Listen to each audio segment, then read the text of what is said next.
اعوذ باللہ من الشیطان الرجیم بسم اللہ الرحمن الرحیم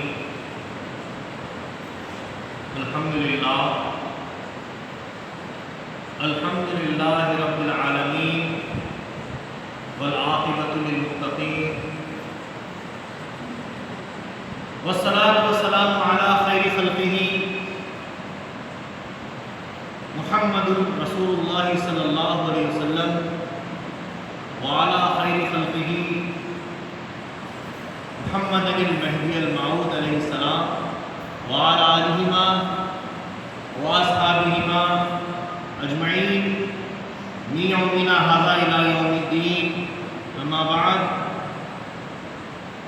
فقد قال اللہ تبارک وتعالی فی کلامہ القدیم فاعوذ باللہ من الشیطان الرجیم بسم اللہ الرحمن الرحیم انما یرید اللہ لیذہب عنکم الرجس اہل البیت ویطہرکم تطہیرا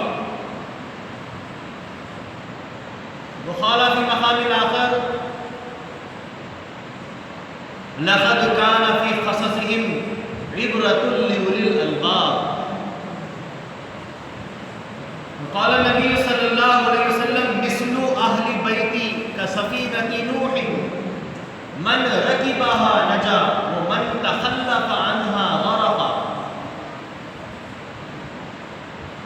وقال أيضا من كنت مولاه فعلي مولاه وقال أيضا العلي مني وأنا من العلي وقال امامنا حضرت میرا سید محمد جونپوری مہدی موعود علیہ السلام ما مذہب عاشقہ آلودین صدق اللہ العظیم وصدق رسولہ النبی الکریم وصدق المہدی الموعود علیہ الصلاۃ والتسلیم محترم بزرگوں، دوستوں، خواتین، بچے، السلام علیکم ورحمۃ اللہ وبرکاتہ۔ ساری تعریف، ساری حمد و ثنا، ساری کی ساری اچھائیاں، بڑائیاں، ساری خوبیاں اس پروردگار عالم کے لیے سزاوار ہے جو رب العالمین ہے۔ درود و سلام ہو خاتم النبیین، شفیع المذنبین، رحمۃ للعالمین، راحۃ العاشقین، احمد مجتبیٰ محمد مصطفیٰ رسول خدا صلی اللہ علیہ وسلم پر اور آپ کے تمام اہل بیت اطہار اور آپ کی تمام ذریات پر۔ اسی طرح درود و سلام و خاتم ولایت محمدیہ، معصوم عن الخطا، مبین کلام اللہ، خلیفۃ اللہ حضرت میرا سید محمد جونپوری مہدی موعود علیہ السلام پر اور آپ کے تمام اہل بیت اطہار اور آپ کی تمام ذریات پر۔ حاضرین گرامی، اللہ تعالیٰ کا بڑا فضل اور کرم ہے کہ اللہ تعالیٰ نے اس کے مقرب، اس کے قریب تر بندوں کی یاد کو تازہ کرنے کے لیے ہم کو ایک جلسے کی نوعیت کی طور پہ ایک محفل منانے کی توفیق عطا فرمائی۔ اللہ کا بڑا کرم اور اس کا فضل ہے، اور انشاءاللہ العزیز اللہ تعالیٰ کا یہ کرم ہم پر ہمیشہ قائم اور دائم رہے۔ یہ ہم تمام کی دعا ہونی چاہیے کہ اللہ والوں کو یاد کرنا گویا اللہ کو یاد کرنا، اللہ والوں کی محفلیں سجانا اللہ تبارک و تعالیٰ کا ذکر و اذکار کرنا ہے۔ خود اللہ تبارک و تعالیٰ اپنے کلام پاک میں ایک جگہ ارشاد فرماتا ہے لقد کان فی قصصہم عبرۃ لأولی الالباب، تحقیق کے تمہارے لیے اللہ تبارک و تعالیٰ کے قریب تر بندوں کے واقعات کو سننا سنانا عقل رکھنے والوں کے لیے تمہارے لیے عبرت ہے، ایک سبق ہے۔ عبرۃ لأولی الالباب، عقل رکھنے والوں کے لیے،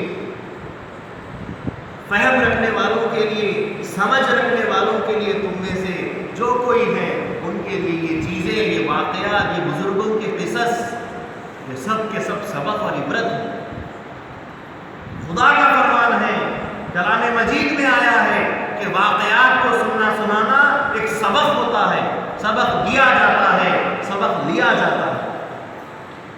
حاضرین گرامی، سورہ احزاب میں اللہ تبارک و تعالیٰ نے آل رسول کے تعلق سے، گھرانے رسول کے تعلق سے ایک زبردست آیت کریمہ اپنی وحی نازل فرمائی۔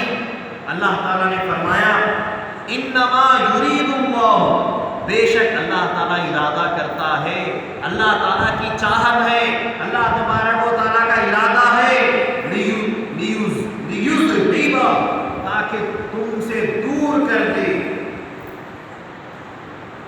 رجسا، لیذہب عنکم الرجسا، تاکہ تم سے برائی کو، گندگی کو پاک کر دے۔ کن سے؟ اللہ تعالیٰ کن سے ارشاد فرما رہا ہے؟ اہل البیتی، اے اہل بیت، اللہ تعالیٰ چاہتا ہے کہ تم سے ساری کی ساری چیزوں کو، برائیوں کو، گندگیوں کو اللہ تعالیٰ تم سے دور کر دے، وَيُطَهِّرَكُمْ تَطْهِيرًا، اور تم کو پاک کر دے، بہت زیادہ پاک صاف۔ اللہ تعالیٰ نے اہل بیت کو پاک اور صاف بنایا ہے، ان کے اوپر کوئی گندگی، کوئی برائی کو برداشت نہیں کیا ہے۔ اللہ نے فرمایا کہ اللہ تعالیٰ کا یہ ارادہ ہے، اللہ تعالیٰ کی یہ چاہت ہے کہ تم کو پاک اور صاف رکھے۔ سورہ احزاب کی آیت ہے، اہل بیت کے لیے آیت ہے، اور اللہ کے نبی صلی اللہ علیہ وسلم نے حدیث پاک میں ارشاد فرمایا مثلو اہل بیتی کسفینۃ نوح، میرے اہل بیت کی مثال، میرے گھرانے کی مثال حضرت نوح علیہ السلام کی کشتی کے مانند ہے، نوح علیہ السلام کی کشتی کی طرح ہے میرے اہل بیت۔ من رکبھا نجا، جو اس کشتی میں سوار ہو گیا، جو اہل بیت سے جڑ گیا، نجا، اس نے نجات پائی۔ وہ من تخلف عنہا، اور جو اہل بیت سے اختلاف کیا، جو اس کشتی میں سوار نہیں ہوا،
یہ میرے اہل بیت ہیں، اے میرے پروردگار یہ میرے اہل بیت ہیں، وہ خاصتی اور یہ میرے بہت خاص ہے، اذہب عنہم الرجس وطہرہم تطہیرا، اے میرے پروردگار تم اے اللہ ان کو پاک کر دے، ہر برائی سے ہر گندگی سے ان کو پاک کر دے، ایک دم شفاف اور پاک بنا دے۔ یہ اللہ کے نبی نے جب یہ دعا کرنا شروع کی، بی بی عائشہ صدیقہ رضی اللہ تعالی عنہا، ایک روایت میں آتا ہے وہ موجود تھی، یا ایک روایت میں آتا ہے کہ بی بی ام سلمہ وہ موجود تھی، وہ کہنے لگی، بی بی کہنے لگی، ام المومنین کہنے لگی یا رسول اللہ مجھے بھی اپنی کمپنی میں لے لیجئے، کیا میں آپ کے گھرانے سے نہیں ہوں، کیا میں آپ سے تعلق نہیں رکھتی؟ تو اللہ کے نبی صلی اللہ علیہ وسلم نے سب سے پہلے تو ان کو لیا، ان کو اپنے اہل بیت کہا، دعا کرنی شروع کر دی، اور جب دعا ہونے لگی ان پانچوں کے تعلق سے جن میں حضور ہے، حضور کی دختر ہے، حضور کے داماد ہے اور حضور کے دونوں نواسے ہیں، ان کو پنجے تن کہا جاتا ہے، یہ وہ 5 تن ہیں جن کو اہل بیت کہا جاتا ہے۔ لیکن اس بیوی کی فریاد پر اللہ کے نبی صلی اللہ علیہ وسلم نے ان کو بھی اپنے دامن میں لے لیا۔ یہ حضور کی محبت ہے اور یہ مثال ہے اس بیوی کی کہ انہوں نے اہل بیت سے اپنے آپ کو جوڑا اور انہوں نے اپنی کامیابی بنائی کہ جس نے اس کشتی میں سواری لی وہ پاک ہو گیا، وہ نجات پا لیا، اور جس نے اہل بیت سے اختلاف کیا وہ مر گیا، مٹ گیا، دور ہو گیا، برباد ہو گیا۔ آنن فانن اسی وقت بی بی نے اپنے آپ کو ان سے جوڑ لیا۔ یہ مقام اہل بیت کا، تو اب اہل بیت کس کو کہتے ہیں؟ اس کا جواب ہمیں مل گیا، اللہ کے نبی صلی اللہ علیہ وسلم کی ذات پاک حضرت علی کرم اللہ وجہہ رضی اللہ تعالیٰ عنہ، حضرت بی بی فاطمہ، امام حسن اور امام حسین، ان 5 تنوں کو، 5 پنجے تن کو اہل بیت کہتے ہیں۔ ان کو اہل بیت بنایا گیا ہے، اللہ تعالیٰ نے بنایا اور ان کو ایسے پاک کیا ہے کہ ان کے اوپر کوئی برائی نہیں آ سکتی۔ حاضرین گرامی، ایک روایت میں بی بی عائشہ بھی آئی ہیں، ایک روایت میں بی بی ام سلمہ بھی آئی ہیں، جو ان اہل بیت سے جڑ گئی ہے، اس کالی کمنی میں اپنے آپ کو لے لی ہے، ان کا بھی مقام بہت بڑا اور بلند ہو گیا۔ یہ اہل بیت کا مقام۔ اب ہم اگر اہل بیت کو جانے سمجھے تب جا کر امام حسین کا مقام سمجھ میں آئے۔ امام حسین رضی اللہ تعالیٰ عنہ کی سوانح، ان کی زندگی، ان کی سیرت، ان کا عمل، ان کی عبادت، ان کی شہادت اس وقت سمجھ میں آئے گی جب ان کا جوڑ حضور سے سمجھ میں آئے گا کہ ان کا تعلق حضور صلی اللہ علیہ وسلم سے کیسا ہے، ان کا تعلق، ان کی نسبت حضور سے کیسی ہے۔ وہ نواز رسول ہے، فرزند رسول ہے، لیکن اس کے ساتھ ساتھ وہ اہل بیت ہیں، وہ اللہ تبارک و تعالیٰ کے ایسے برگزیدہ بندے ہیں۔ حضور صلی اللہ علیہ وسلم کی آنکھوں کی ٹھنڈک ہے، حضور صلی اللہ علیہ وسلم کے گلشن کے پھول ہیں جن کو حضور سونگا کرتے تھے، وہ تعلق ہے امام حسین رضی اللہ تعالیٰ عنہ کا نبی مکرم صلی اللہ علیہ وسلم سے۔ حاضرین گرامی، بی بی عائشہ صدیقہ رضی اللہ تعالیٰ عنہ کا ذکر ہوا، کون ہے؟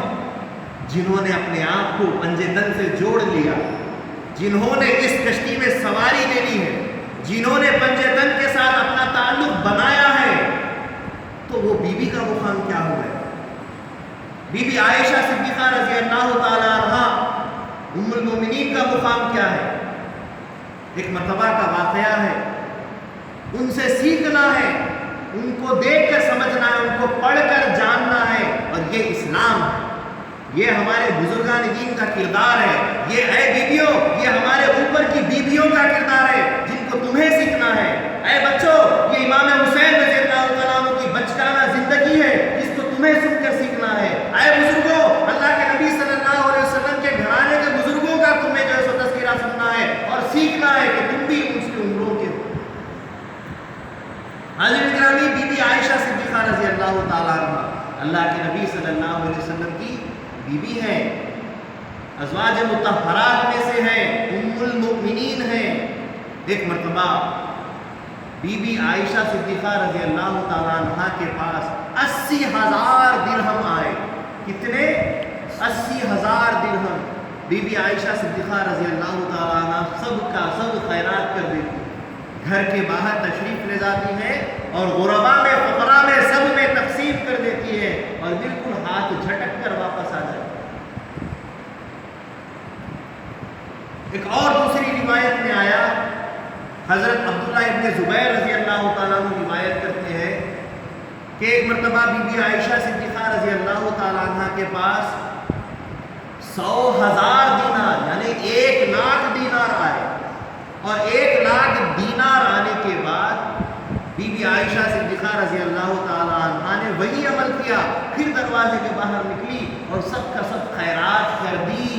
خیرات کرنے کے بعد جب واپس آنے لگی دربار میں, گھر میں, تو گھر کی باندی کہتی ہے اے بی بی آپ روزے سے ہیں, آپ روزہ دار ہیں, آپ روزے سے ہیں, 1 دن ہم کو بچا لینا تھا تاکہ افطاری کا کچھ انتظام ہو جائے. تو بی بی کیا کہتی ہے کہ جذبہ سخاوت میں مجھے یہ خیال نہیں رہا کہ میرے اوپر بھی روزہ ہے اور مجھے بھی گھر میں ضرورت ہے. یہ بی بی کا اوصاف ہے, یہ ان کا کردار ہے.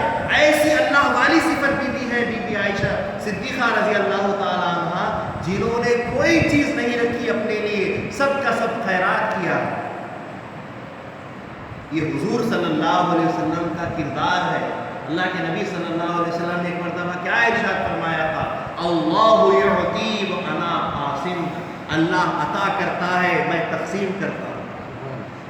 یہ حضور کی صفت ہے, اور ان کے ساتھ چونکہ بی بی جڑ چکی ہے, ان کی سنگت ان کی قبلی میں آ چکی ہے, تو بی بی کا یہ کردار ہے کہ انہوں نے بھی اسی سخاوت کو اپنایا اور سب کچھ لٹا دیا, اپنے لیے کچھ نہ رکھا.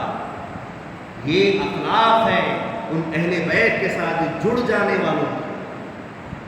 عزیز گرامی, ایک اور مرتبہ کا پردے کا واقعہ سنیے بی بی کا. آپ تمام بیویوں کے لیے سبق ہے, آپ تمام مستورات اور خواتین کے لیے سبق ہے کہ ایک مرتبہ بی بی عائشہ صدیقہ رضی اللہ تعالی عنہ حضور نبی مکرم صلی اللہ علیہ وسلم کے وصال مبارک کے بعد آپ کی زیارت کے لیے, آپ کی قبر میں قبر سے ملاقات کرنے کے لیے, آپ سے ملنے کے لیے بی بی جب قبرستان جاتی ہیں, مدینہ منورہ میں جب آپ سے ملنے کے لیے آپ کی قبر مبارک کے پاس, روضہ انور کے پاس جب بی بی جاتی ہیں تو بڑے بے باک, اچھے کھلے انداز سے, چہرہ کھلا ہوا, بال بھی تھوڑے دکھتے تھے. اس حالت میں حضور سے ملاقات کرنے کے لیے جاتی, کیونکہ وہ حضور صلی اللہ علیہ وسلم بی بی کے خاوند ہیں, حضور صلی اللہ علیہ وسلم بی بی کے شوہر ہے, نسبت ہے, تعلق ہے, اس لیے بآسانی سے زیارت کے لیے جاتی. کوئی نہیں ہے مسجد نبوی میں, صرف اور صرف حضور نبی مکرم صلی اللہ علیہ وسلم کا روضہ ہے ایک طرف. بی بی جاتی ہے, زیارت کرتی ہے, آ جاتی ہے. کچھ وقت کے بعد قبر انور رسول پاک صلی اللہ علیہ وسلم کے بازو میں حضرت ابو بکر صدیق رضی اللہ تعالیٰ عنہ کی وفات کے بعد ان کی خبر وہاں بنائی جاتی ہے, ان کا روضہ بنایا جاتا ہے. بی بی اس پر بھی بڑے آرام کے ساتھ بے تکلف ہو کر رسول اللہ صلی اللہ علیہ وسلم کی زیارت کے لیے جایا کرتی تھی, کیونکہ ایک طرف حضور ہے, شوہر ہے, ایک طرف والد ہے. حضرت ابو بکر صدیق رضی اللہ تعالیٰ عنہ والد ہے, تو والد سے بھی کوئی ایسی پردے کی حاجت نہیں اور اپنے شوہر سے بھی پردے کی ضرورت نہیں ہے. بڑی آسانی کے ساتھ, بے تکلفی کے ساتھ بی بی وہاں پر زیارت کے لیے جاتی. لیکن جب سے کہ حضرت عمر فاروق رضی اللہ تعالیٰ عنہ کی شہادت عمل میں آئی, اور جب سے کہ ان کی تدفین جس جگہ بی بی کی خواہش تھی, حضرت عمر فاروق نے اپنی تمنا ظاہر کر کے وہ جگہ مانگ لی اور ان کی تمنا بی بی نے قبول کرتے ہوئے عطا کر دی. اس جگہ کو ملنے کے بعد عمر فاروق رضی اللہ تعالیٰ عنہ کی وہاں تدفین کے بعد بی بی ایک مرتبہ حضور صلی اللہ علیہ وسلم کی محبت, حضور صلی اللہ علیہ وسلم کے روضے مبارک کے دیدار کے لیے جب جانا چاہی تو بہت بے چین ہو گئی کہ عمر فاروق رضی اللہ تعالیٰ عنہ وہاں پر آ چکے ہیں اور عمر سے پردہ کرنا ضروری ہے. میں ام المومنین ہوں, میں تمام مومنوں کی ماں ہوں, مجھے پردہ کرنا ضروری ہے. لہذا ایک مرتبہ بڑی خواہش ہونے پر حضور سے محبت کی خاطر اپنے اتنے چہرے کو دکھاتے ہوئے, بال نہیں دکھتا, جسم نہیں دکھتا, بلکہ چہرے کو بھی ایک روایت میں آیا سے بھاگ کر بیوی جاتی ہے زیارت کے لیے اور کچھ ہی دیر میں زیارت کر کے واپس آ جاتی ہے، اور پھر دوبارہ آپ حضور رسول اللہ صلی اللہ علیہ وسلم کی زیارت کے لیے جاتی نہیں، تو لوگ پوچھتے ہیں، دوسری بیویاں پوچھتی ہیں، اے بیوی کیوں نہیں جاتی، کیوں ملنے نہیں جاتی؟ تو بیوی کی اس فرمان پر قربان جائیے، ان کے کردار پر قربان جائیے، ان کے پردے پر شریعت کے پاس لحاظ پر قربان جائیے۔ بیوی کیا کہتی ہے کہ مجھے عمر سے حیا آتی ہے، میں عمر سے حیا کرتی ہوں، مجھے عمر سے پردہ کرنا لازم ہے، اس لیے میں جاتی نہیں۔ یہ حیا کی بات ہے۔ جنہوں نے رسول پاک صلی اللہ علیہ وسلم کی کملی میں جگہ دی ہو، وہ کیا اپنے آپ کو بے پردہ کر سکتی ہے بھلا؟ استغفر اللہ، ہرگز نہیں ہو سکتا۔ وہ بیوی ایسی کاملہ، ایسی پاک بیوی تھی جنہوں نے پنجے تن سے اپنے آپ کو جوڑا تھا۔ ان کے اندر وہ کردار تھا کہ ایک مرتبہ زیارت کو جانے کے بعد پھر آخری دم تک آپ زیارت کے لیے نہیں گئی۔ یہ کردار ہے بیوی کا۔ حاضرین گرامی، اس کے بعد دوسرا کردار جو پنجے تن سے تعلق رکھتا ہے، ایک تو نبی مکرم صلی اللہ علیہ وسلم ہے جن کی ذات بابرکات نور ہی نور ہے۔ انا من نور اللہ و کل شیء من نوری، میں اللہ کے نور سے بنایا گیا اور ساری کائنات کا ذرہ ذرہ میرے نور سے بنایا گیا ہے۔ وہ رسول پاک صلی اللہ علیہ وسلم کی ہستی پاک ہے، ان کا تو کیا کہنا۔ اب ان سے تعلق رکھنے والے وہ چار ہستیاں جو حضور صلی اللہ علیہ وسلم کے بزبانی پنجے تن اہل بیت بنے ہیں، حضور کے ساتھ ان کی صحبت میں اہل بیت کہلائے گئے۔ سب سے پہلے حضرت علی کرم اللہ وجہ، ان کا مقام کون ہے؟ وہ حضرت علی، اسد اللہ الغالب، اللہ کا شیر ہے۔ کون ہے حضرت علی؟ اہل بیت ہے۔ کون ہے حضرت علی؟ اللہ کے رسول صلی اللہ علیہ وسلم کے پاس سب سے بہترین انسان ہے۔ حضرت علی رضی اللہ تعالیٰ عنہ کی شان و شوکت کے تعلق سے خود نبی مکرم صلی اللہ علیہ وسلم ارشاد فرماتے ہیں، من کنت مولا، من کنت مولاہ فعلی مولاہ، جس کا میں مولا ہوں علی بھی اس کا مولا،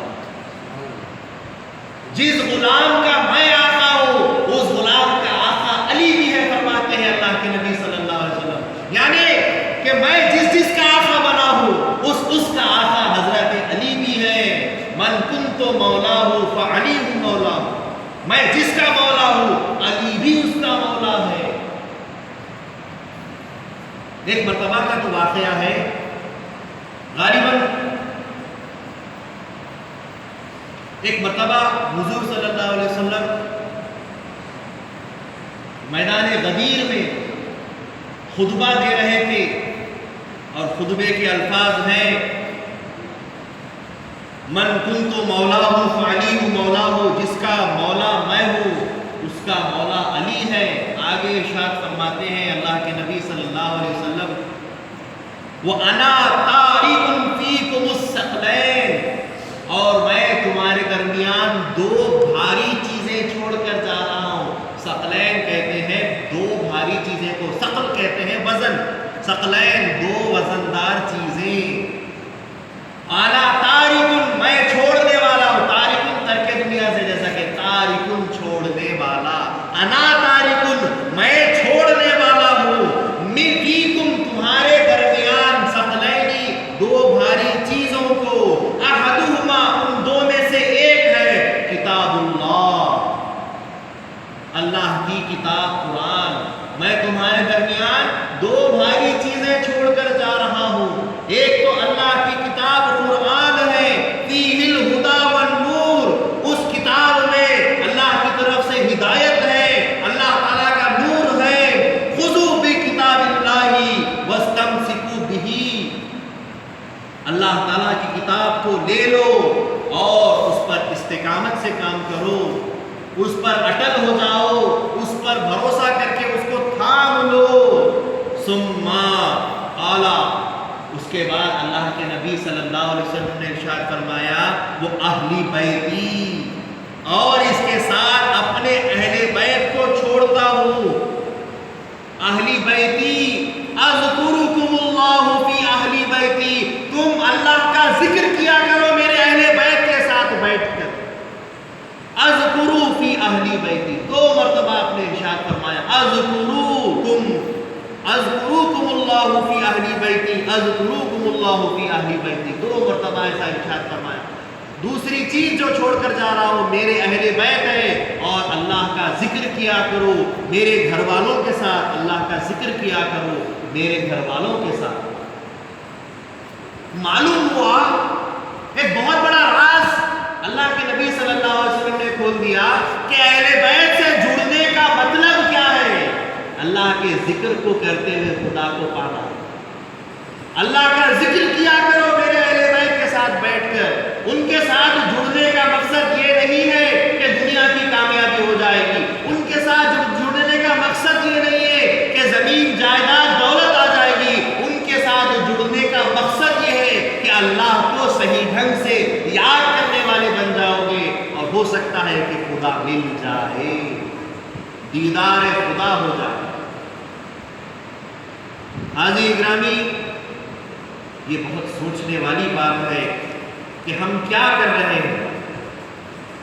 اسی طریقے سے یہ اہل بیت کا مقام بتایا جا رہا ہے، اور اس کے اندر سب سے پہلے حضرت علی کرم اللہ وجہہ کا مقام بتایا گیا کہ جس کا آقا میں ہوں اس کا آقا علی بھی ہے.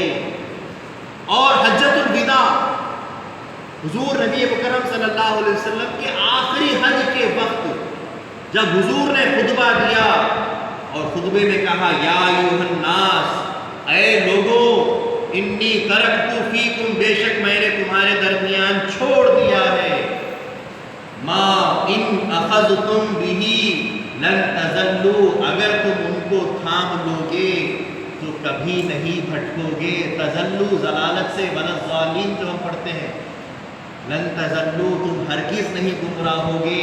میں جن چیزوں کو تمہارے درمیان چھوڑ کر جا رہا ہوں وہ چیز اگر پکڑ لو گے تو کبھی گمراہ نہیں ہوگے. پہلا کیا ہے؟ کتاب اللہ و عطرتی اہل بیتی، پہلی چیز اللہ کی کتاب ہے، اور دوسری میری عطرت. عطرت کہتے ہیں بیٹی کی اولاد کو، میری عطرت جن کو میں اہل بیت کہتا ہوں، یعنی بی بی فاطمہ اور بی بی فاطمہ کے دونوں بیٹے حضرت امام حسن اور حضرت امام حسین. یہ اہل بیت کا مقام ہے. سمجھنے کی بات ہے، سوچنے کی بات ہے کہ اللہ کے فضل و کرم سے اللہ تعالیٰ نے ہم کو ایک ایسا گھرانہ عطا کیا ہے جن کے ذریعے سے ہم سیکھ سکتے ہیں، جو ہم کو سکھانے کے لیے رکھ کر گئے ہیں اللہ کے نبی صلی اللہ علیہ وسلم، کہ سیکھنے والی چیز اللہ کی کتاب ہے، سیکھنے والی چیز قرآن ہے، اور سکھانے والے لوگ میرے اہل بیت ہیں. کتاب بھی ہے، کتاب سکھانے والے بھی ہیں. اب ہم کو صرف ان کی صحبت میں رہ کر سیکھنا ہے، اور اگر ان سے باز رہیں گے تو ہماری کامیابی دشوار ہے. حاضرین گرامی، شاعر تو کیا خوب کہتا ہے اہل بیت کے تعلق سے، ان کی پاکی کا خدائے پاک کرتا ہے بیان. ان کی پاکی کا خدائے پاک کرتا ہے بیان. آیت تطہیر سے ظاہر ہے شان اہل بیت. ان کے گھر میں بے اجازت جبرائیل آتے نہیں. کس کے گھر میں؟ اہل بیت کے گھر میں. ان کے گھر میں بے اجازت جبرائیل آتے نہیں. قدر والے جانتے ہیں قدر و شان اہل بیت، قدر والے جانتے ہیں قدر و شان اہل بیت. اہل بیت پاک سے گستاخیاں بے باکیاں، اہل بیت پاک سے گستاخیاں بے باکیاں.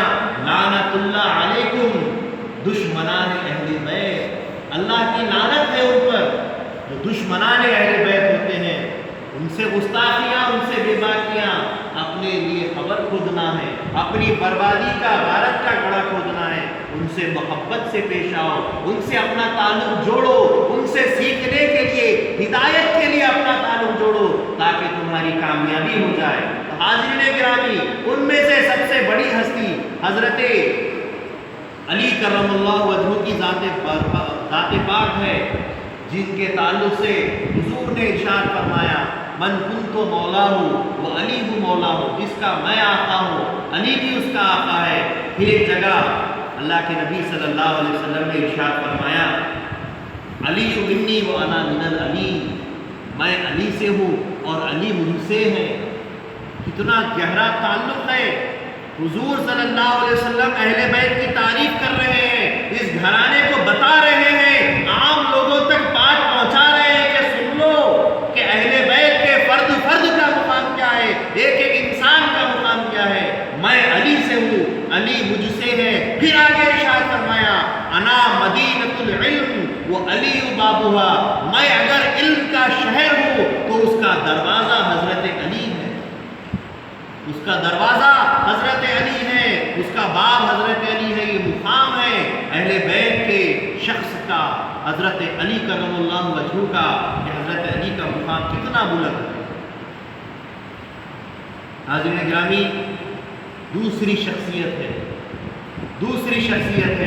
حضرت بی بی فاطمہ، جن کو خاتون جنت کہا جاتا ہے۔ کون ہے؟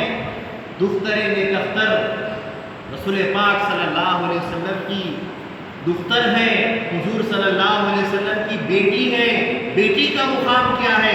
اللہ کے نبی صلی اللہ علیہ وسلم نے اپنی زبان سے ارشاد فرمایا کہ یہ خاتون جنت ہے، یہ میری بیٹی اہل بیت کا وہ مقام رکھتی ہے، یہ میری بیٹی اللہ تبارک و تعالیٰ کا وہ فضل رکھتی ہے کہ یہ تمام عورتوں میں جنت کی سردارہ ہے، جنت کی ملکہ ہے، خاتون جنت ہے۔ تمام عورتوں کو یہ سردار بن کر جنت میں لے کر جائے گی۔ بی بی فاطمہ خاتون جنت ان کا مقام ہے۔ ایک مرتبہ اللہ کے نبی صلی اللہ علیہ وسلم مسکرانے لگے۔ حضرت عبد الرحمن ابن عوف رضی اللہ تعالیٰ عنہ پوچھتے ہیں اے اللہ کے نبی صلی اللہ علیہ وسلم، آپ کی اس خوشی کا راز کیا ہے؟ کیوں خوش نظر آ رہے ہیں؟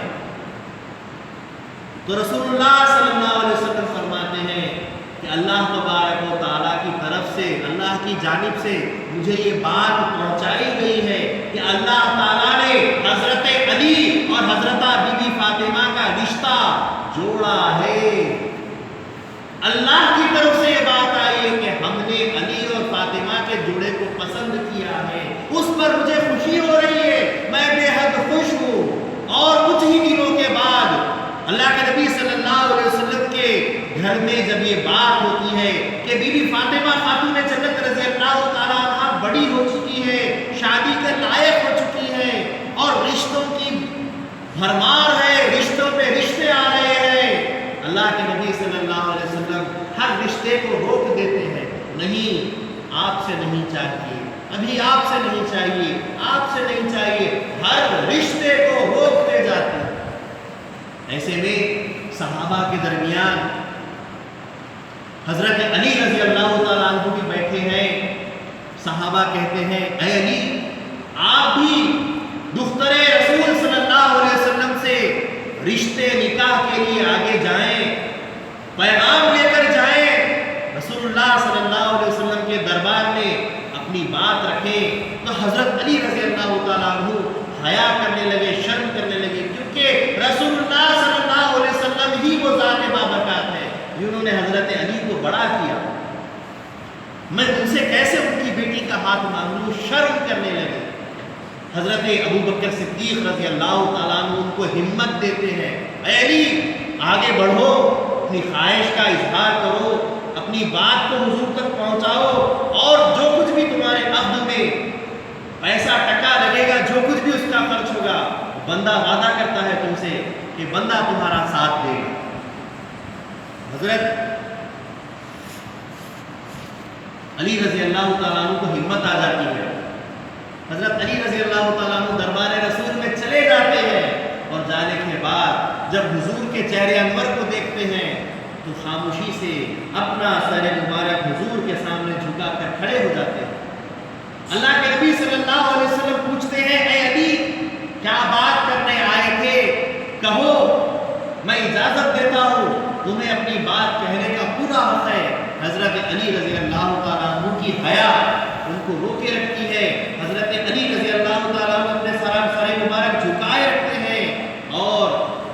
پھر سے اللہ کے نبی پوچھتے ہیں آپ کو پوری اجازت ہے اپنی بات کہنے کا؟ تو حضرت علی رضی اللہ تعالیٰ عنہ اپنے بات کو، اپنی خواہش کو اظہار کرتے ہیں کہ میں دفتر نبی صلی اللہ علیہ وسلم کا ہاتھ مانگنے کے لیے آیا ہوں۔ اللہ کے نبی صلی اللہ علیہ وسلم بے حد خوش ہو جاتے ہیں اور اسی جملے پر دوسرا جملہ منظوری کا دے دیتے ہیں کہ میں بہت خوش ہوں اور میں نے آپ سے اپنی دفتر کا رشتہ منظور کیا۔ اور کتنے پیسوں میں اللہ کے نبی صلی اللہ علیہ وسلم نے اپنی دفتر نکہتر کا مہر باندھا؟ صرف 40 درہم چاندی، 40 درہم چاندی پر مہر رکھ کر مسجد نبوی میں اللہ کے نبی صلی اللہ علیہ وسلم نے حضرت علی کا نکاح پڑھایا۔ حاضرین گرامی، ہم کو جن سے جڑنے کا حکم دیا گیا ہے اللہ کے نبی نے کہ اہل بیت سے جڑ جاؤ، من رقیبہ نجا، جو ان کے ساتھ جڑ گیا وہی کامیاب ہوا، اور جو ان سے ہٹ گیا وہ جو ہے سو کہیں کا نہیں رہا، وہ ڈوب گیا۔ اہل بیت کی مثالی شادی بی بی فاطمہ خاتون جنت کی شادی ہے، اور ان کی شادی مسجد میں ہوئی ہے، ان کا نکاح مسجد میں ہوا ہے۔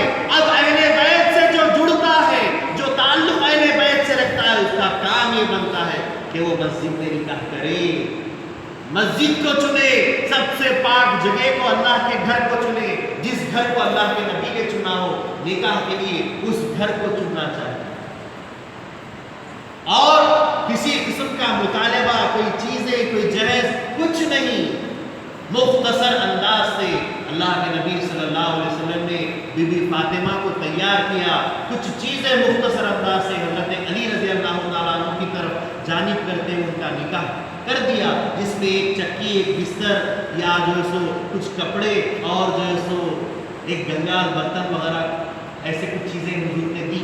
اب لوگ اس پر سوال کرتے ہیں، اور طرف بات ہے، سننے کی بات ہے، دیکھو بھائی اللہ کے نبی نے اپنی بیٹی کو جہیز دیا ہے، ایک بستر دیا، ایک چکی دی، ایک گنگال دیے، کچھ کپڑے دیے، حضور سے سنت ہے۔ دیکھیے ابھی آپ نے کہا مسجد میں نکاح کرنا سنت ہے، تو آپ نے یہ بھی کہا کہ حضور نے تھوڑا وہ جہیز دیا، یہ بھی سنت ہی ہوا نا، تو جہیز لینا دینا سنت ہے؟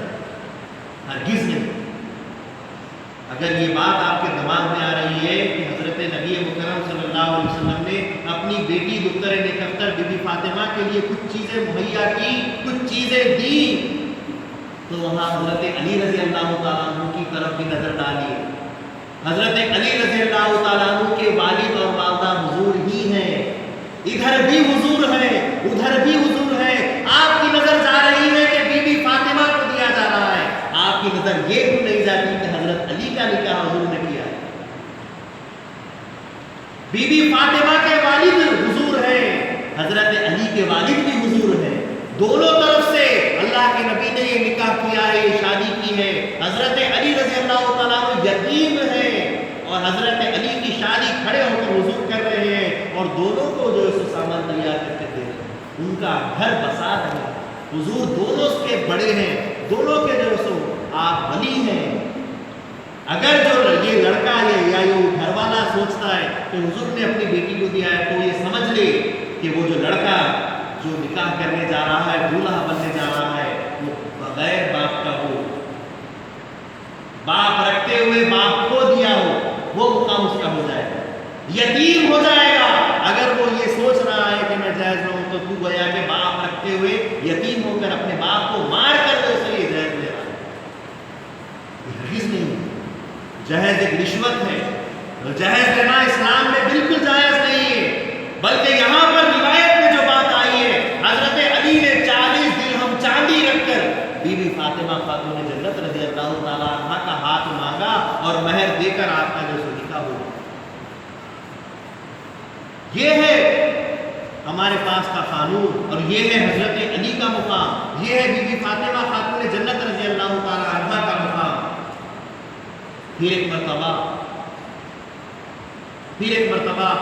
بی بی فاطمہ کی بات ہو رہی ہے۔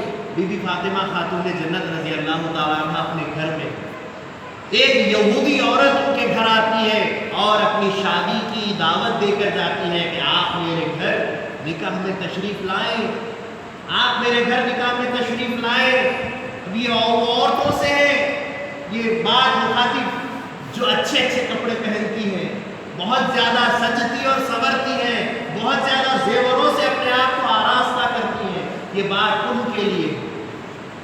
وہ یہودی عورت یہ چاہتی تھی کہ بی بی فاطمہ جو اہل بیت سے ہے، رسول اللہ صلی اللہ علیہ وسلم کے گھرانے سے ہیں، پھٹے پرانے معمولی کپڑے پہنتی ہیں، ہم ان کو اپنی دنیاوی محفل میں اپنے سجے دھجے کپڑے بتا کر ان کی توہین کریں گے، نعوذ باللہ من ذالک۔ بی بی فاطمہ خاتون جنت رضی اللہ تعالیٰ عنہ دعوت کو مان لیتی ہیں، قبول کر لیتی ہیں، اور جانے کی تیاری جب کرنے لگتی ہیں تو بی بی فاطمہ خاتون جنت رضی اللہ تعالیٰ عنہ کے پاس حضرت رسول خدا صلی اللہ علیہ وسلم ایک لباس بھیجتے ہیں۔ اللہ کے نبی صلی اللہ علیہ وسلم بی بی کے لیے، اپنی بیٹی کے لیے کپڑے بھیجتے ہیں، وہ کپڑے لے کر حضرت بی بی فاطمہ خاتون جنت پہن لیتی ہے اور ان یہودیوں کی محفل میں چلی جاتی ہے۔ اتنی زیادہ سج دھج کر یہودی عورتیں بیٹھی ہوئی تھی جس کی مثال نہیں دی جا سکتی، کہ پوری دنیا ان کے اوپر لپٹی ہوئی تھی، اور بی بی نے ایک لباس، بالکل سادہ لباس پہن کر ان کی مجلس میں قدم رکھا، لیکن جو ہی مجلس میں جانا تھا، بی بی کے کپڑوں سے اور بی بی کے چہرے سے ایسا نور چمکنے لگا کہ پوری مجلس میں جو ہے ایک چمک، ایک روشنی ہونے لگی۔ تو ساری یہودی عورتیں پریشان ہو گئی کہ اتنا اعلیٰ لباس، اتنا چمکدار لباس، اتنا زیادہ نورانی لباس پہن کر یہ بی بی کہاں سے آئی؟ آخر اتنا قیمتی لباس ان کو کہاں سے مل گیا؟ وہ عورتیں آ کر بی بی فاطمہ خاتون جنت رضی اللہ تعالیٰ عنہا سے پوچھتی ہے، بی بی یہ اتنا قیمتی لباس آپ کو کہاں سے ملا؟ کہا کہ میرے والد بزرگوار نے مجھے دیا ہے، اس لیے میں نے پہنا۔ کہا کہ آپ کے والد بزرگوار کو یہ لباس کہاں سے ملا؟ کہا کہ ان کو جبرائیل نے دیا ہے۔ کہا کہ جبرائیل کو یہ لباس کہاں سے ملا؟ کہا کہ اللہ نے دیا ہے۔ کہا کہ اللہ نے یہ لباس کہاں سے دیا؟ تو اللہ نے وہ جنت سے لباس بی بی کو دیا۔ جن کا تعلق اللہ سے ہوتا ہے، جن کا تعلق نبی مکرم سے ہوتا ہے، جن کا تعلق دین سے خاص ہوتا ہے، جو اللہ کے لیے جیتے مرتے ہیں اور اللہ تعالیٰ کے لیے ہی ان کا سب کام ہوتا ہے، اللہ تعالیٰ ان کی عزت کو برقرار رکھتا ہے، اللہ تعالیٰ ان کو بچاتا ہے، ان کی عزت بڑھاتا ہے، جو اللہ تبارک و تعالیٰ کے دین کو بچاتے ہیں اور اللہ کے دین کی عزت کو بڑھا کرتے ہیں۔ بی بی فاطمہ خاتون جنت رضی اللہ تعالیٰ عنہ بالکل معمولی کپڑے پہنتی تھی، لیکن چونکہ دنیا والوں کو دکھانا تھا کہ یہ جو ہماری دنیا ہے، تو وہ اللہ کو بتانا تھا کہ یہ ہماری نعمت ہے جو بی بی فاطمہ کو ہم نے عطا کی ہے، اور جب اس نعمت کا خلاصہ ہو گیا، جب اس نعمت کا اظہار ہو گیا، تو ساری یہودی عورتیں بی بی کے ہاتھ پر ایمان لا لیتی ہیں۔ ہم ایمان لاتے ہیں اللہ کے نبی صلی اللہ علیہ وسلم پر اور اس ایک خدا پر جس نے ایسی قیمتی نعمت دے کے آپ کو نوازا۔ یہ نعمت کیسے مل جاتی ہے؟ جب تک کہ تم اللہ کے خاطر اپنے آپ کو نہیں صرف کر دیتے، نہیں بیچ دیتے، اللہ کے دین کے لیے اپنے آپ کو مٹانے تک نہیں آ جاتے کہ رہے نام اللہ کا، میں رہوں یا نہ رہوں، خدا کا دین رہے، خدا کی عبادت رہے، خدا کا نام رہے۔ جب یہ چیزیں انسان کے اندر آتی ہے، اللہ تعالیٰ اس کے درجات کو بلند کر دیتا ہے، اس کے مقامات کو بلند کر دیتا ہے، اس کی عزتوں کو بلند کر دیتا ہے۔ یہ بی بی فاطمہ خاتون جنت رضی اللہ تعالیٰ عنہ کا کردار ہے۔ آج ہم دنیاوی لباسوں میں سجنے سنورنے میں لگتے ہیں، ذرا اپنے کردار کو سنوارنے میں لگو، اپنی صورت کو سنوارنے میں لگتے ہیں، اپنی سیرت کو، اپنے دل کو سنوارنے میں لگو۔ اللہ تعالیٰ اس سے خوش ہوتا ہے جو باقی رہنے والی چیزیں، یہ صورت تو ہاتھوں سے بنائی ہوئی کل خراب ہو جائے گی، کل انسان مر جائے گا، کچھ نہیں رہے گا۔ باقی رہنے والی چیز تمہارا کردار ہے، تمہاری سیرت ہے، تمہاری دل کی کیفیات ہے، ان کو باقی رکھنا ہے اور اس کے لیے محنت کرنا ہے۔ حاضرین گرامی، یہ بی بی فاطمہ خاتون جنت رضی اللہ تعالیٰ عنہ کا مقام، یہ حضرت علی رضی اللہ تعالیٰ عنہ کا مقام۔ ایک اور واقعہ آپ کے سامنے گوشتگزار کرتا ہوں ان دو بزرگان دین کے تعلق سے، حضرت بی بی فاطمہ اور حضرت علی رضی اللہ تعالیٰ۔ ایک مرتبہ ان کا مقام دیکھیے، ان کا مرتبہ دیکھیے کہ اتنے بڑے لوگ ہیں، اللہ کے پاس بڑے ہیں، اللہ کے نبی کے پاس بڑے ہیں، صحابہ کے درمیان بڑے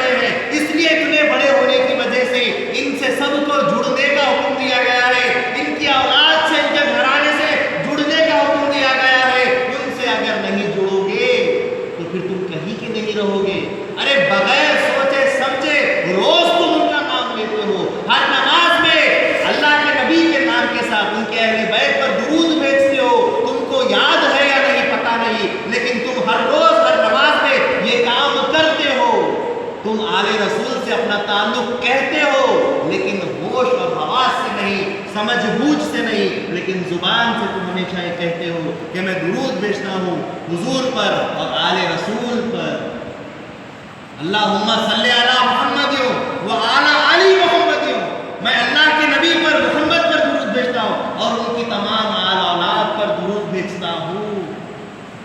ان سے تعلق ہے لیکن اپنے آپ کو ہوش میں رکھ کر بھی تعلق پیدا کرو، سمجھ بوجھ رکھ کر ان سے تعلق پیدا کرو، ان سے محبت پیدا کرو، اس لیے نہیں کہ ان سے تم کو ڈرنا ہے یا ان سے تم کو جو ہے بچ کر نکلنا ہے، اس لیے پیدا کرو تاکہ ان کی عزت کرو، ان سے دین سیکھو، ان سے ہدایت کے کلمات سیکھو، ان سے قرآن سیکھو، ان سے خدا کا راستہ سیکھو، اس لیے ان سے تعلق پیدا کرو، نہ کہ صرف اگر ان سے برا کہیں گے یا ان سے جو دور رہیں گے تو ہماری بھلائی ہے ہم بچے رہیں گے، نہیں، اللہ کے نبی نے فرمایا ان سے جڑنے والا ہی بچتا ہے، ان سے دور ہونے والا بھی ڈوب جاتا ہے۔ ان سے ملیں گے تو ان کے ساتھ یہ ویوہار کرنا پڑے گا، ان سے ملنا ہی نہیں ہے تو ہم تو بچ جائیں گے، تو جو دور بھی ہوگا وہ بھی ڈوب جائے گا۔ ملنا ضروری ہے اور ملنے کی وجہ تم کو ہدایت حاصل کرنا۔ حاضرین گرامی، ایک مرتبہ اللہ کے نبی صلی اللہ علیہ وسلم کی حضرت عثمان غنی ذوالنورین نے دعوت کی۔ کس نے؟ حضرت عثمان غنی رضی اللہ تعالیٰ عنہ، اللہ کے نبی صلی اللہ علیہ وسلم کے وہ داماد جن کو 2 بیٹیاں حضور نے اپنی دی ہیں۔ حضرت عثمان غنی ذوالنورین رضی اللہ تعالیٰ عنہ نے رسول اللہ صلی اللہ علیہ وسلم کی دعوت کی۔ کیسی دعوت کی؟ اکیلے نبی مکرم صلی اللہ علیہ وسلم کو نہیں بلایا، ان کے ساتھ تمام صحابہ کو جتنے بھی مسجد نبوی میں بیٹھے ہوئے تھے سب کو دعوت دی کہ حضور کے ساتھ میں سب کی دعوت کرتا ہوں۔ اور جب حضور صلی اللہ علیہ وسلم مسجد نبوی سے نکلنے لگے، چلنے لگے، اور اب حضور صلی اللہ علیہ وسلم عثمان غنی کے گھر تک جانے لگے، ہر قدم کو حضرت عثمان غنی گننے لگے، ایک ایک قدم گنتے جا رہے ہیں حضور کے۔ رسول اللہ صلی اللہ علیہ وسلم حیران ہوئے، پوچھتے ہیں اے عثمان کیا کرتے ہو؟ حضرت عثمان غنی رضی اللہ تعالیٰ عنہ عرض کرتے ہیں میں آپ کے قدم گن رہا ہوں، جتنے قدم آپ میرے گھر تک چل کر جائیں گے وہ سارے قدم میں گنوں گا، وہ سارے قدم میں گنوں گا۔ تو حضرت رسول اللہ صلی اللہ علیہ وسلم پوچھتے ہیں اے عثمان غنی کیا وجہ ہے، کیوں گن رہے ہو، آخر کیا چیز تم کو گنوا رہی ہے میرے قدم؟ تو حضرت عثمان غنی رضی اللہ تعالیٰ عنہ عرض گزار ہوتے ہیں دربار رسالت میں، یا رسول اللہ یا نبی اللہ، میری یہ چاہت ہے، میری یہ خواہش ہے کہ میں آپ کی دعوت صرف دعوت نہیں بلکہ آپ کے ہر قدم کے بدلے غلام آزاد ہوں، آپ کے ہر قدم کے بدلے غلام آزاد کروں، یہ میری خواہش ہے اور یہ میری دعوت کا ایک نظام میں نے اپنے اندر بنایا ہے، مجھے اجازت دیجیے۔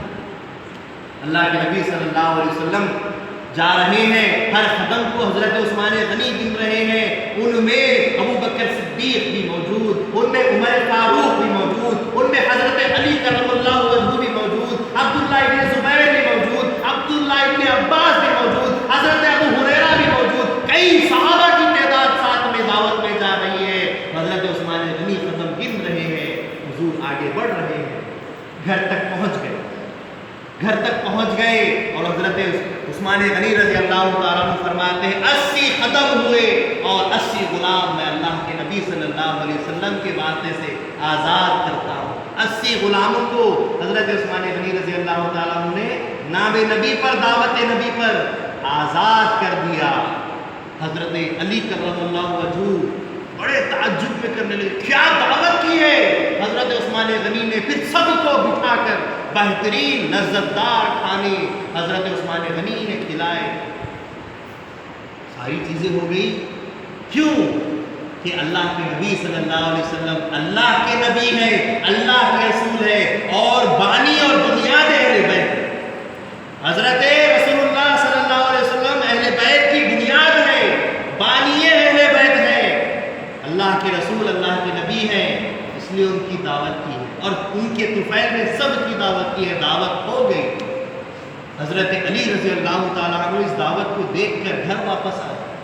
حضرت بی بی فاطمہ خاتون جنت رضی اللہ تعالیٰ عنہ سے کچھ کہے بغیر ایسی خاموشی آپ کے اندر آ گئی کہ بی بی فاطمہ خود پوچھتی ہے کہ کیوں کھوئے کھوئے نظر آتے ہو میرے آقا؟ اے علی، آپ کس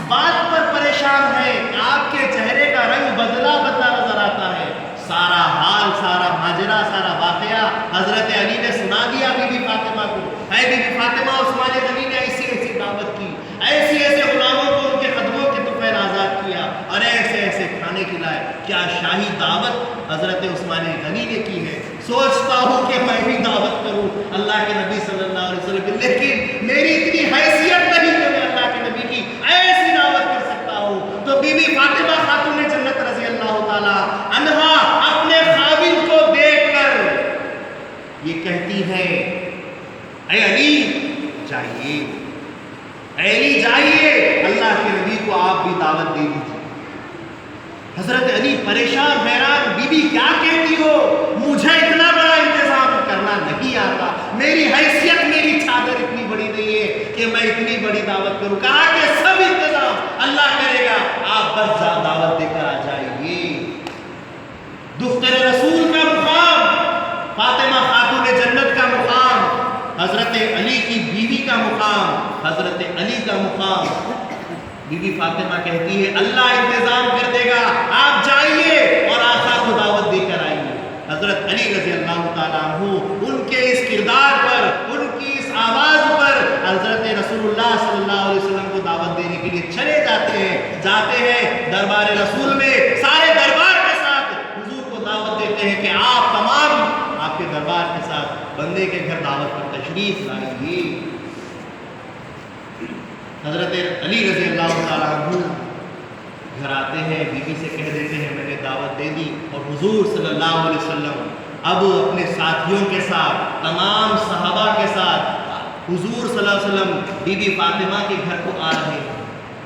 جو ہی بی بی فاطمہ کے گھر کے نزدیک آنے لگتے ہیں اللہ کے نبی اور صحابہ، بی بی فاطمہ برتن بڑے بڑے لے کر چولہوں پر رکھ دیتی ہے، خالی برتن چولہوں پر لگا دیتی ہے، اور ادھر چولہوں پہ برتن لگا کر اللہ کے دربار میں نماز کے لیے کھڑی ہو جاتی ہے، سجدے میں جا کر دعا کرتی ہے، لرز لرز کر دعا کرتی ہے. یا اللہ میرے علی کی لاج رکھ، یا اللہ تیری اس بندی کی، اس فقیرنی کی لاج رکھ لے کہ حضرت رسول اللہ تیرے نبی تیرا محبوب تشریف لا رہا ہے، اس کی دعوت کا میں نے ذمہ لیا ہے. اے اللہ تعالیٰ تو اس بندی کی لاج رکھ لے، تو اس تیری فقیرنی کی لاج رکھ لے، تو تیری بندی کی لاج رکھ لے. بار بار بی بی یہ کہتی جاتی ہے، روتی جاتی ہے، اپنا واسطہ دیتی جاتی ہے.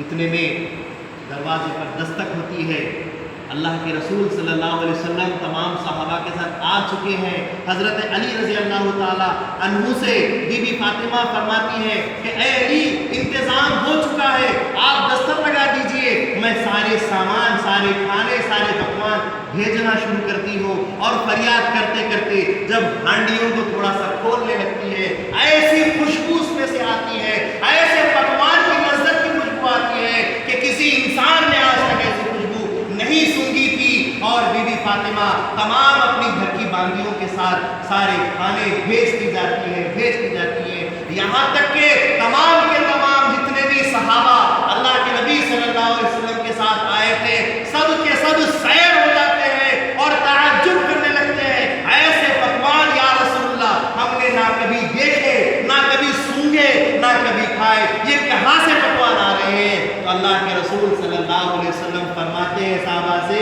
اے میرے صحابہ جانتے ہو کہ میری دختر کے پاس آج کس کی دعوت ہے؟ آج اللہ تبارک و تعالیٰ کی دعوت میری دختر کے گھر میں ہوئی.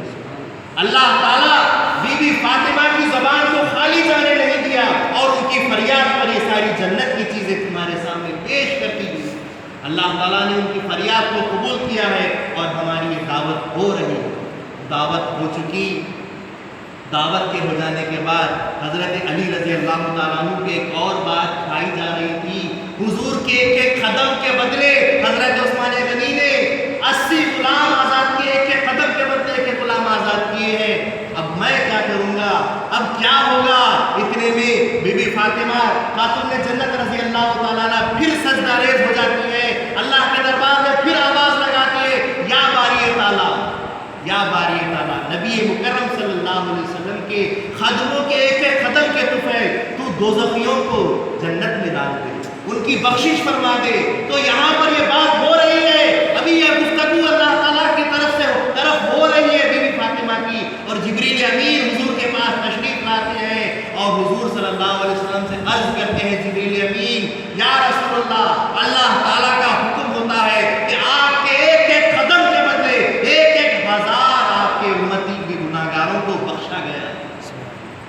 کی وجہ سے؟ کس کی وجہ سے؟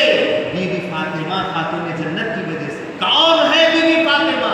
اہل بیت ہے، خاتون جنت ہے، دختر رسول ہے، اللہ کی برگزیدہ ایسی بندی ہے کہ دل کی فریاد اللہ خالی جانے نہیں دیتا، اور تم ان سے تعلق اگر نہیں رکھو گے تو تمہاری یہ جو بخشش ابھی ہوئی ہے کہ رسول اللہ کے ایک ایک قدم کے بدلے وہاں ایک گناہ آزاد ہوا تھا، یا ایک ایک قدم کے بدلے ایک ایک گناہگار دوزخ سے نکال کر بخشایا جا رہا ہے، اس کی بخشش ہو رہی ہے، اگر ان سے تعلق نہیں رکھو گے تو بخشش کہاں ہو؟ تمہاری بخشش کی ذمہ داری اہل بیت، اللہ کے نبی بھی ہے، اللہ کا کلام قرآن بھی ہے، اور اللہ کے نبی کا گھرانہ اہل بیت بھی ہے۔ بی بی فاطمہ خاتون جنت کا وہ مقام و مرتبہ ہے، حضرت علی رضی اللہ تعالیٰ عنہ کی جو وہ شان و شوکت ہے کہ جن کے وسائل اور جن کے ذریعے سے اللہ تبارک و تعالیٰ لوگوں کی امتیوں کی بخشش تک کر دیتے ہیں۔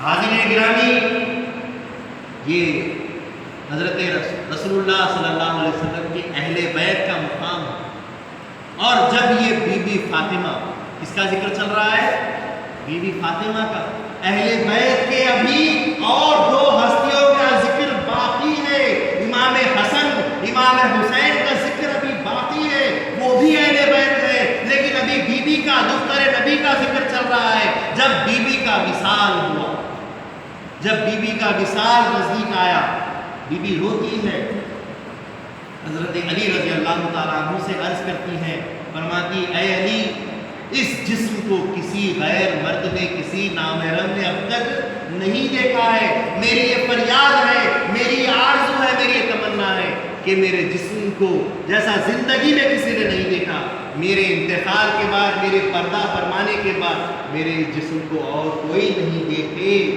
اس گھر کے علاوہ اور کوئی میرے جسم کو نہ دیکھے، راتوں رات میرے جنازے کو دفن کر دینا، اور میرے بچوں کو تکلیف کبھی نہیں دینا۔ امام حسن اور امام حسین رضی اللہ تعالیٰ عنہ سے ایسی محبت تھی بی بی کو کہ اس تکلیف میں بھی، اس حالت مرگ میں بھی بی بی فاطمہ خاتون جنت رضی اللہ تعالیٰ عنہ پانی گرم کرتی ہے بچوں کو نہلانے کے لیے، آٹا گوندتی ہے حضرت علی کو اور بچوں کو کھلانے کے لیے۔ حضرت علی روتے ہیں کہ بی بی، ابھی تو تم نے کہا کہ تمہاری جان جانا اللہ کو پیاری ہونے والی ہے، تم اللہ کے دربار میں جانے والی ہو، تو یہ ساری ذمہ داریاں کیوں کر رہی ہو؟ تو کہنے لگتی ہے کہ میں اپنے گھر کی ذمہ داری پوری کر کے جانا چاہتی ہوں۔ ہر گھر کی بیوی کو سبق دینا چاہیے کہ اپنے بچوں کا کام کرنا اپنا ذمہ داری کا کام ہوتا ہے، اپنے شوہر کی خدمت کرنا اپنی ذمہ داری کا کام ہوتا ہے۔ یہ ساری ذمہ داریاں ادا کرتے ہوئے اللہ کی عبادت کرنا پھر عورت کے اوپر فرض ہوتا ہے۔ یہ ساری چیزیں چھوڑ کر اگر عبادت کرتی ہے تو اس کی عبادت بھی رائے گا، اور اگر جو ساری چیزیں کرتی ہے عبادت ہی نہیں کرتی، جیسا کہ ہمارے پاس کا آج کل کا ساری دنیا میں ماحول ہو گیا ہے کہ بیوی کہتی ہے، بچے ہیں، شوہر ہے، کام ہے، جھاڑو ہے، چکی ہے، عبادت کہاں؟ تو اگر یہ بھی کرتی ہے تو بھی نہیں، یہ بھی کرنا ضروری ہے، وہ بھی کرنا ضروری ہے۔ بی بی فاطمہ ہمارے لیے مثال ہے، جنہوں نے بچوں کی بھی پرورش کا ذمہ لیا، جنہوں نے شوہر کی بھی خدمت کا ذمہ لیا، اور جنہوں نے اللہ کی عبادت بھی کی، حقوق اللہ کو بھی ادا کیا، حقوق العباد کو بھی ادا کیا، اور اپنی جان جانا کو اللہ کے حوالے کیا۔ حاضرین گرامی، اس پردے کا خیال ہونا چاہیے، اس کردار کا خیال ہونا چاہیے، اہل بیت سے ہمارا تعلق ہونا چاہیے، اور اس بیوی سے ہمارا تعلق ہونا چاہیے۔ تمام بیویوں کو اس بیوی کا واسطہ ہے کہ تمام بیویاں اپنے اندر وہ کردار پیدا کریں کہ کل کے دن خاتون جنت کے ساتھ ہی تم کو جنت میں جانا ہے۔ اگر وہ خاتون اجازت نہیں دے گی، چاہے تمہارا کتنا بڑا کردار کیوں نہ ہو جائے، چاہے تم کتنے ہی پار کیوں نہ ہو جائے، لیکن اس بیوی کی اگر اجازت نہ ہو، چابیاں ان کے پاس ہے، وہ جنت کی سردارہ ہے، ملکہ ہے، وہ اگر روک دے گی تو تم جا نہیں پاؤ گے۔ کب جانے دے گی؟ جب ان سے تعلق ہوگا، ان کی محبت ہوگی۔ تعلق کب ہوگا، محبت کب ہوگی؟ جب ان کا عمل تمہارے اندر آئے گا، ان کی ہوئی خدمت تمہارے اندر بھی آئے گی۔ بچوں کی خدمت جو وہ کرتی تھی تمہارے اندر وہ ہونی چاہیے، خاوند کی خدمت جو وہ کرتی تھی تمہارے اندر وہ آنی چاہیے، نبی اللہ سے جو محبت کرتی تھی وہ محبت تمہارے اندر آنی چاہیے، عبادت جو خدا کی وہ کرتی تھی کہ ایسی عبادت کے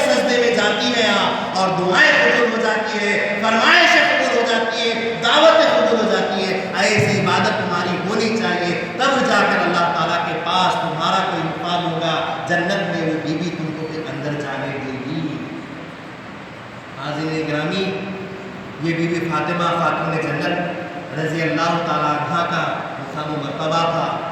یہ رسول اللہ صلی اللہ علیہ وسلم کے گھرانے اہل بیت میں سے بی بی عائشہ صدیقہ، حضرت علی کرم اللہ وجہہ، بی بی فاطمہ خاتون جنت اور رضوان اللہ علیہم اجمعین کا مقام و مرتبہ تھا.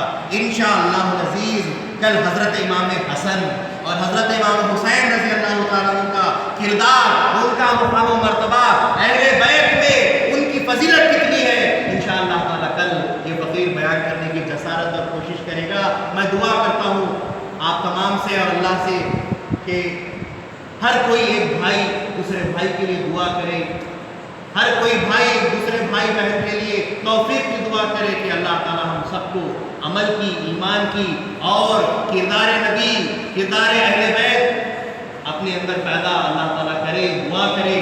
اور ساتھ ساتھ میں آپ تمام سے یہ کہتا ہوں کہ اگر مجھ سے بولنے کرنے میں کوئی بھول ہو گئی ہو تو اللہ رسول مہدی مجھے معاف کرے، آپ بھی معاف کرے اگر بولنے میں مجھ سے کوئی خطا ہو گئی ہو.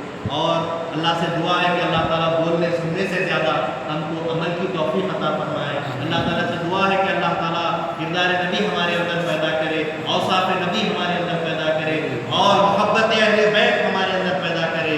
ان کے ساتھ وہ محبت کا رشتہ جس کے ذریعے سے ہمیں ہدایت مل جائے، وہ رشتہ اللہ تعالیٰ ہمارے اندر پیدا کرے. اللہ تعالیٰ سے دعا ہے کہ اللہ تبارک و تعالیٰ ہماری دنیا بھی بنائے، ہماری آخرت بھی بنائے. ربنا آتنا فی الدنیا حسنۃ وفی الآخرۃ حسنۃ وقنا عذاب النار. اللہ تعالیٰ ہمیں دوزخ کی آگ سے بچائے، اللہ تبارک و تعالیٰ ہم کو رسوائیوں کے عذاب سے بچائے. اللہ تعالیٰ ہمیں اچھا عمل کرنے والا، عمل صالح، عمل با محبت کرنے والا بنائے. اللہ تبارک و تعالیٰ ہماری قبروں میں ہم کو آرام دے، قیامت میں سایہ نبی سایہ مہدی میں ہم کو جگہ دے. اللہ تعالیٰ اپنے رحم و کرم سے ہم کو قبول فرمائے. اللہ تعالیٰ واسطوں سے، وسیلوں سے شفاعت ہماری کرواتے ہوئے ہماری مغفرت فرمائے. اللہ تعالیٰ ہمیں اپنے دیدار کی جنت سے سرفراز فرمائے. آمین. وآخر دعوانا